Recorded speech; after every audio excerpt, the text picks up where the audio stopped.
감사합니다. 아마 내년 봄에 야유회인가요?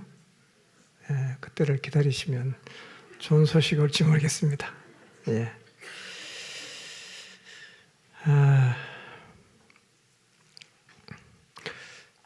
개인의 기본과 또 목장의 기본을 충실히 하도록 세월을 아끼시고 삶의 우선순위를 과감하게 정하시기를 바랍니다. 기본이 살아나면 다 살아납니다. 기본이 흐트러지면 다 흐트러집니다. 특히 우리 모두가 우리가 속해 있는 목장 예배를 살리는 일에 힘을 쏟게 되기를 바랍니다. 우리 목장 어떻게 살릴 것인가 기도하십시오. 하나님, 우리 목장 살리기 위해서 뭘 해야 되겠습니까? 물으십시오. 계속 기도하십시오. 하나님 주시는 마음이 있을 거예요. 그러면 순종하십시오. 단순하게 쉬우냐 어려웠냐는 묻지 마시고 어떻게 하면 우리 목장 살아날 수 있겠는지 주님께 물으시고 주님이 여러분의 마음속에 감동을 주시거나 깨닫게 하시거나 생각을 주시면 그냥 순종하십시오. 그러면 목장이 살아나게 될 것입니다.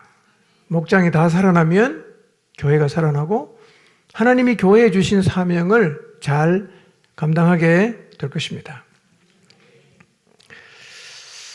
오늘 저는 이 감사라는 것이 그냥 좋은 일이 있을 때, 일이 잘 풀렸을 때, 좋은 결과가 나왔을 때 하는 것이 아니라 어떤 일이 일어나든 그것과 아무런 상관이 없이 모든 성도가 마땅히 해야 하는 일임을 확인했습니다. 하나님은 우리가 이 땅에서 감사하는 자로 살기를 기대하십니다.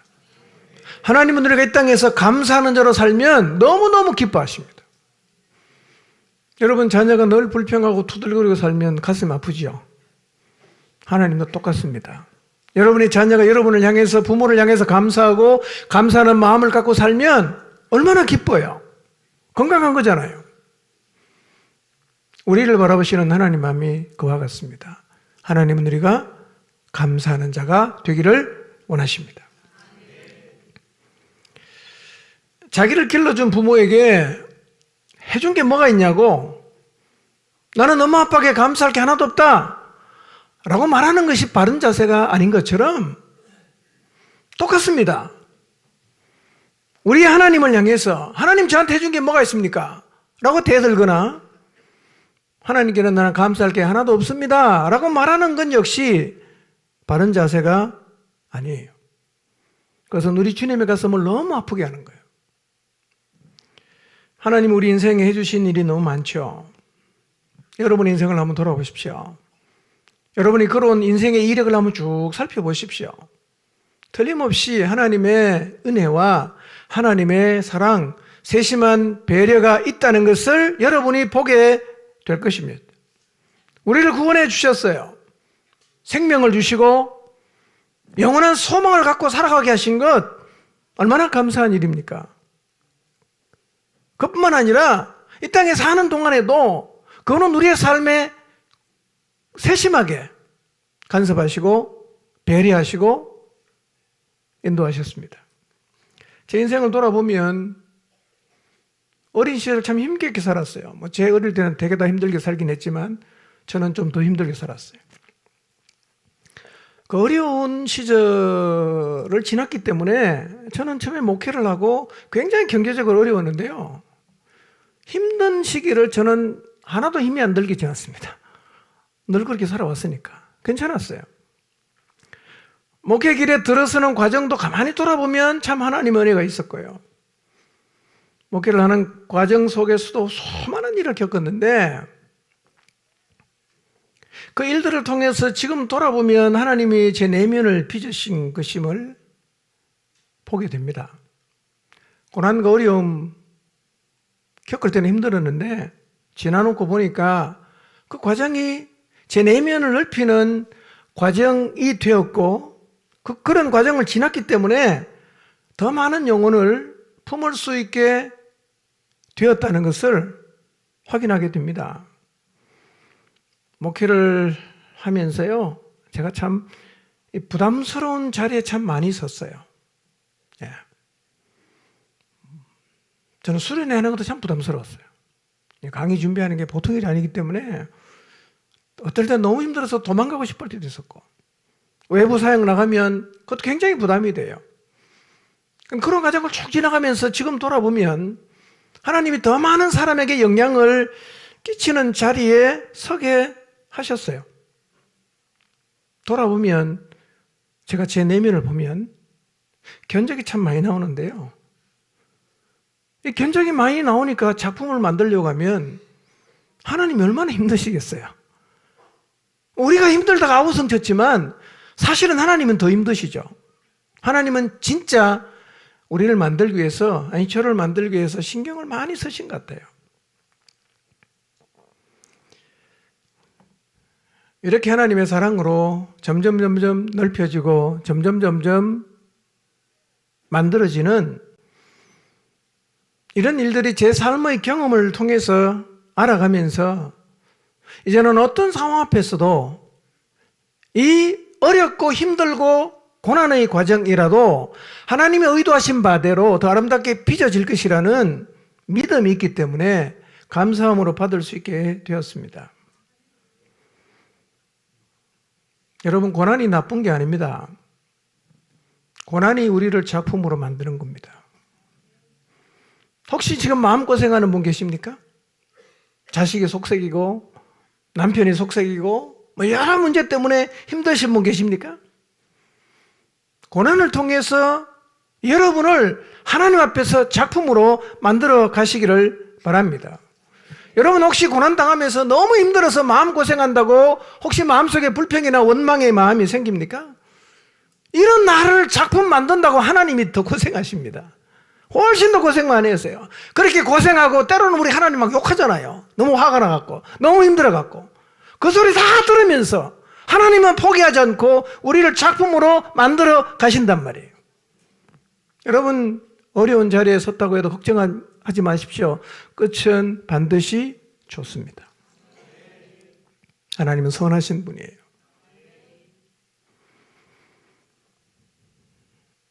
하나님은 알파와 오메가라고 하지 않습니까?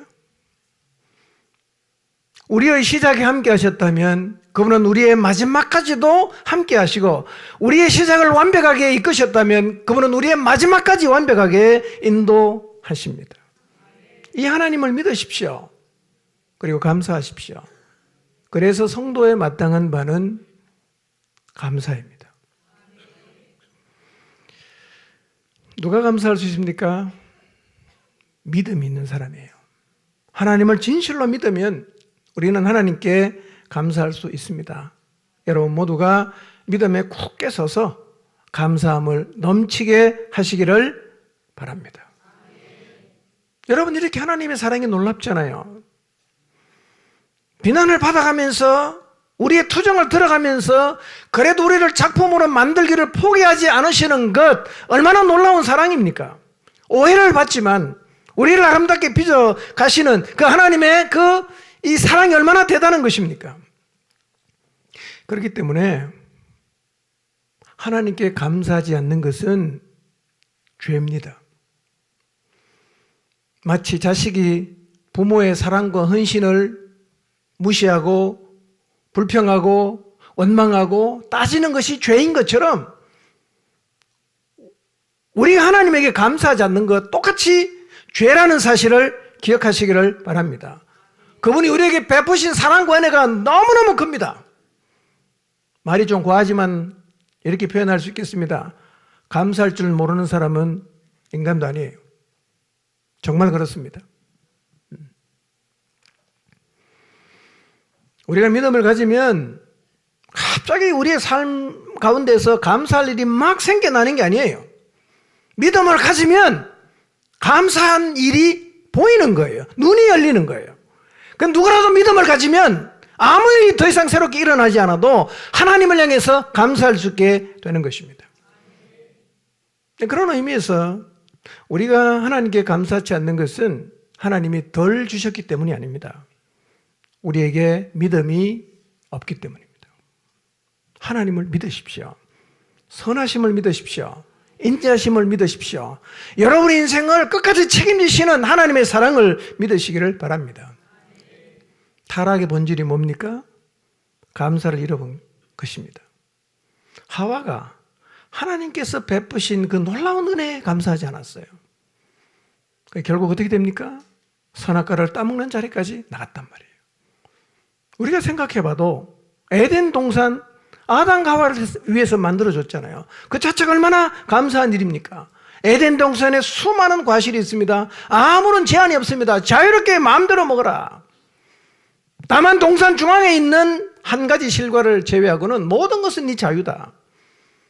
그렇다면 여러분, 아담이 불평해야 되겠어요? 아니면 하나님이 주신 그 은혜와 자유를 누리면서 풍성하게 감사를 해야 하겠습니까? 그러나 아담과 하와는 한 가지 금지한 것 때문에 불만을 품다가 하나님을 의심하다가 결국은 에덴 동산에서 쫓겨났습니다.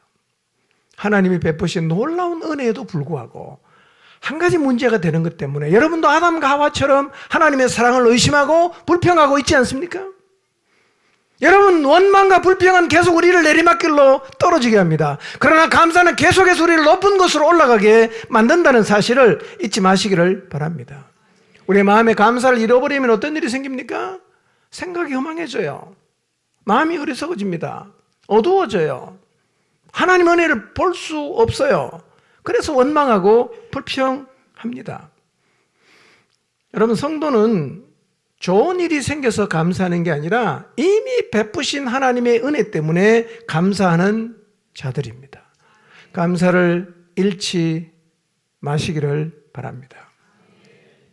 여러분, 오늘이든 내일이든 여러분 이제 기도실에 가서 기도할 때요, 제일 먼저 하나님 앞에 감사 기도부터 하시기를 바랍니다. 제일 먼저 감사 기도 하시길 바랍니다. 감사할 수 있는 조건 수십 개, 수백 개 계속 하나님께 먼저 감사하십시오. 그리고 그 다음에 다른 기도 하시길 바랍니다. 이미 주신 게 너무 많아요. 우리는 하나님을 향해서 감사하는 것을 계속해서 훈련하고 연습할 필요가 있습니다. 에베소 5장 말씀을 통해서 성도의 언어 생활을 우리가 살펴봤습니다. 성도가 해서는 안 되는 언어 생활이 뭐죠?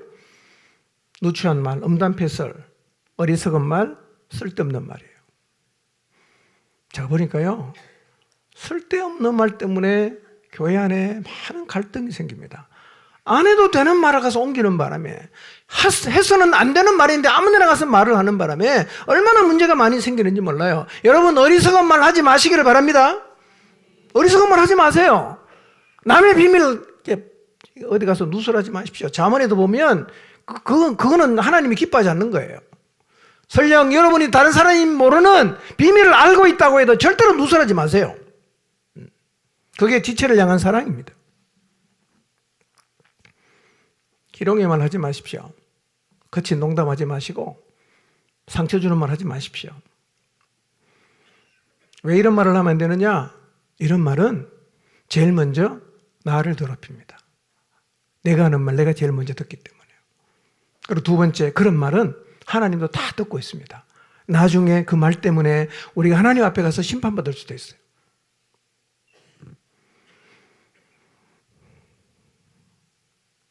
누추한 말, 어리석은 말, 희롱의 말이 마땅치 않다. 너희는 무슨 말을 하라 그랬습니까? 감사하는 말을 해라 그랬습니다. 여러분, 여러분의 입에서 믿음을 가지고 하나님을 향한 감사를 계속 말해보세요. 누추한 말 안 합니다. 어리석은 말 안 해요. 희롱의 말 안 하게 될 거예요. 그리고 감사하는 말은 하나님 보실 때 가장 거룩한 말이고 가장 지혜로운 말이고 가장 사려 깊은 말입니다. 입을 열 때마다 감사하시기를 바랍니다.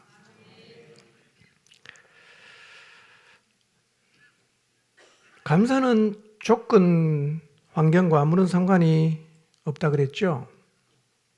그러니까 이런 겁니다. 감사할 게 있는 사람과 감사할 게 없는 사람이 있는 듯 보이긴 해요. 늘 좋은 일이 일어나는 사람은 참 저 사람 감사할 게 많겠다. 별로 그냥 좋지 않은 일이 자꾸 이제 일어나면 저 사람 감사할 게 없겠다라고 우리가 일반적으로 생각하지만 그렇지 않다는 거예요. 어떤 일이 벌어지든 어떤 상황 앞에서든 감사는요 할 수 있어요. 왜냐하면 감사는 믿음의 눈을 가지고 보면 그냥 보이는 겁니다. 보이는 거예요. 눈을 들어 기도할 때마다, 눈을 들어 하나님을 바라볼 때마다 여러분의 눈에 하나님께 감사할 거리들이 보이게 되시기를 바랍니다. 그래서 믿음의 사람은 일이 일어나기 전에 감사할 수 있는 거예요. 일을 시작하기 전에 기도하면서 감사할 수 있단 말이에요. 이유가 뭡니까? 하나님의 선하심을 믿으니까. 하나님이 나를 최선의 길로 인도한다는 사실에 대한 흔들림이 없는 확신이 있기 때문에 시작하면서 이미 하나님 앞에 감사할 수가 있어요. 여러분, 일이 일어난 후에 감사는 누구나 다 할 수 있어요. 못할 사람 누가 있어요? 다 잘 할 수 있죠. 믿음의 감사는 어떤 것입니까? 일이 일어나기 전에 감사하는 거예요. 여러분, 일어나기 전에 하나님께 감사할 수 있게 되시기를 바랍니다. 여러분, 혹시 여기에 다니엘 같은 다른 신에게 기도하는 사람, 다른 신을 경배하는 사람은 사자굴에 집어넣는다는 조서의 의인이 찍힌 그 위급한 상황에 놓인 다니엘보다 더 위급한 상황에 계신 분 혹시 여기 계십니까? 기도하면 누가 여러분 죽입니까? 그런 분 안 계시죠? 그렇다면 여러분도 하나님께 다니엘처럼 감사하시기를 바랍니다. 다니엘은 사자굴에 들어갈 수 있는 정말 다급한 상황에서도 기도하면서 하나님 앞에 감사했습니다. 그렇다면 우리가 감사하지 못할 상황이 도대체 뭐가 있겠어요? 지금 여러분이 처한 상황이 어떠든지 간에 그 자리에서, 지금 여러분이 어떤 일을 겪고 있든지 간에 바로 그 자리에서 하나님 앞에 감사하시기를 바랍니다. 여러분이 예상하시기에 이 일이 결과가 좋지 않을 것 같은 상황이어도 하나님 앞에 감사하시기를 바랍니다. 왜냐하면 결과는 언제나 합력해서 선입니다. 믿으시기 바랍니다. 여러분, 우리의 육체 건강을 위해서도 수술하잖아. 수술하는 게 얼마나 두려워요. 시술받아도 얼마나 고통스럽습니까? 근데 우리는 육체 건강을 위해서 하지 않습니까? 하나님은 우리의 영혼의 건강을 위해서 우리의 삶을 그렇게 다루신단 말이에요. 믿음의 눈을 뜨시고 나를 아름답게 빚어가시는 하나님을 기억하면서 감사하시기를 바랍니다. 만약에 오늘 우리가 하나님 앞에 감사할 수 없다면 그것은 상황이 나빠서가 아니라 믿음이 없어서 그런 것입니다. 누가복음 18장 8절 제가 읽어드리겠습니다. 내가 너희에게 이르노니 속히 그 원한을 풀어주시리라. 그러나 인자가 올 때에 세상에서 믿음을 보겠느냐. 마지막 때가 되면 믿음을 보기가 어렵다고 말씀을 하십니다. 믿음을 보기 어려우면 뭐도 보기 어렵게 됩니까? 감사하는 것도 보기 어렵게 되는 거예요. 믿음이 없는 사람은 절대로 감사하지 않습니다. 믿음과 감사는 정말 정비례합니다. 여러분의 삶에서 감사가 사라졌다면 환경이 나빠진 게 아니라 믿음을 잃어버린 거예요. 어떻게 회복할 수 있죠? 감사를 어떻게 되찾을 수 있나요? 믿음이 살아나면 감사는 그냥 살아납니다. 왜냐하면 믿음이 우리 안에 회복되는 순간 우리의 마음속에 감사가 그냥 막 쌓이기 시작합니다. 막 쌓여요. 이것도 받아 감사하고 저것도 받아 감사하고, 믿음이 없을 때는 이것 봐도 힘들고 저것도 힘들었는데 믿음이 내 안에 들어오기 시작하면 감사가 그냥 막 밀려 들어온단 말이에요.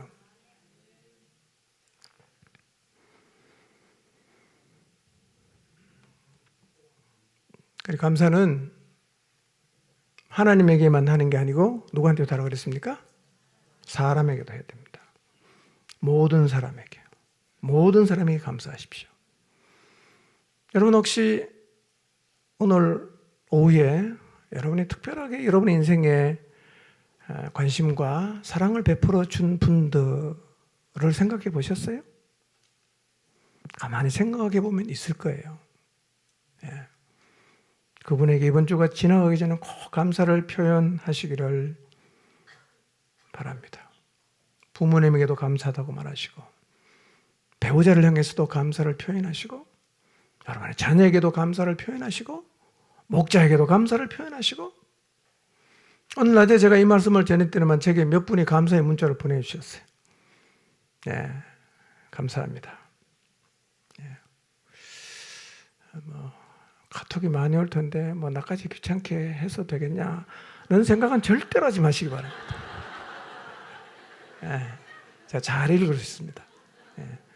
혹시 답이 안 갈 수 있지만, 혹시 답이 짧을 수는 있지만, 네. 표현되지 않는 감사는 감사가 아니에요. 왜냐하면 상대방이 모르니까요.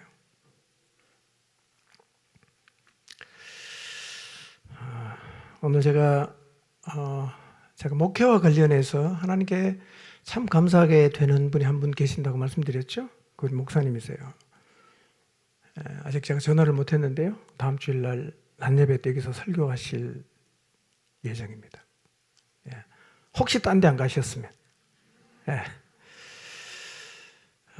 근데 제가 오후에 이렇게 쭉 생각을 해봤어요. 내가 감사를 표현해야 할 사람이 또 있을까? 가만히 생각해보니까 많이 있더라고요. 우리 교회를 이렇게 보면 좋은 장로님들을 만난 것도 참 감사하고, 또 생명을 다해 동력하는 목자들을 만난 것도 감사하고, 또 주님을 위해서 살고자 하는 사랑하는 성도님들을 만난 것도 참 감사해요. 점점 이제 나이가 들면서요, 함께 해준 사람이 얼마나 감사한지를 점점 깨닫게 돼요.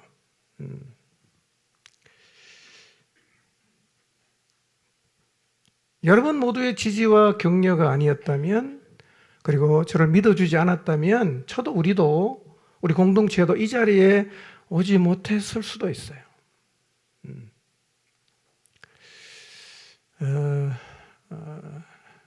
제가 이제 장로교단 목사님을 이렇게 만나면요, 참 이게 이 교인들 관계 속에 스트레스를 너무 많이 받아요.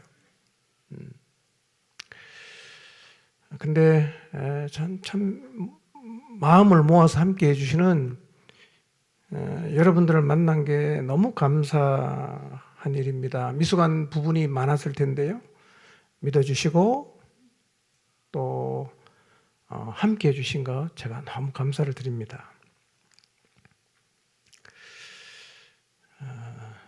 나이가 들면 제가 좀 철이 드는가 봐요. 여러분과 함께 하는 게 너무 좋아요. 함께 해주셔서 감사합니다. 저는 이 말씀을 준비하면서요, 감사가 죄라는 사실이 굉장히 제 마음에 충격으로 다가왔습니다. 감사 안 하는 게 죄구나. 감사할 일 있으면 감사하고 감사할 일 없으면 안 하면 그만이라고 생각했는데요, 성도는 늘 감사해야 되는 사람이에요. 감사 안 하는 건 죄입니다. 감사를 안 하는 것은 하나님을 향한 믿음이 없는 것이거든요. 범사의 모든 상황에서 일이 일어나기도 전에 늘 하나님 앞에 감사하며 살아가시기를 바랍니다. 하나님을 진실로 믿으시고, 여러분의 마음속에 감사가 점점 쌓여서 입만 열면 하나님께 감사하는, 이 감사가 삶의 태도가 되는 감사하는 하나님의 사람들이 되시기를 바랍니다. 기도하겠습니다.